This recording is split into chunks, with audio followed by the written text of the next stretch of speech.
नमस्कार मंडळी, कसे आहात सगळे. तर गावाला ना दाराच्या समोरच असं आंब्याचं झाड आहे आणि आंबे एवढे लागलेलेत ना, म्हटलं तुमच्यासोबत पण हा सुंदर नजारा असा शेअर करावा. तर आज ना चिप्स बनवायचे होते. मी इकडे गावी आली ना की असं उन्हाळ्याचे पदार्थ ना थोडेफार बनवते आणि घेऊन जाते, कारण मुंबईमध्ये जागेची कमतरता असल्यामुळे ना हे सगळे पदार्थ आपल्याला काय बनवता येत नाही. म्हणूनच सुट्टीला आलं की हे सगळं बनवून घ्यायचं. इथे ना आईचं आमच्या चाललं होतं बटाट्याचे वेफर्स वगैरे शिजवायला. खरं सांगतो आजही गावाला ना हे सगळे पदार्थ एवढ्या आवडीनं केले जातात ना, आणि आपल्या माणसांसोबत या सगळ्या गोष्टी करायला ना खूप छान वाटतं आणि करण्याची जो आनंद आहे ना तो खूप भारी वाटतो. मला तर खूप मजा येत होती हे सगळं करायला.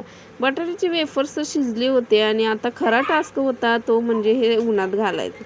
एक एक चकती करून ना सगळी उन्हात घालावी लागते. त्यात हा उन्हाचा कडाका एवढा असतो ना की काय सांगू तुम्हाला, एवढं ऊन लागत होतं. आई आणि ताई पण मदत करत होत्या आणि मी पण करत होते. घरी आले तर पिल्लू माझं एकटंच जेवत बसलेलं आणि एवढं दमलेलो म्हणून ताई आणि मी थोडा वेळ तिथंच गप्पा मारत बसलो होतं. आणि त्यानंतर ताईने ना मस्त अशी गरम गरम भजी बनवली आणि सोबतच ना साबुदाण्याची खिचडी बनवली होती. यांचं काम चालू होतं, आईचंही काही करायचं काम चालू होतं आणि माझं मात्र चालू होतं की बनवलेली भजी घेऊन खायचं. खरंच माहेरी आल्यावरच ना असं आयतं खायला भेटतं.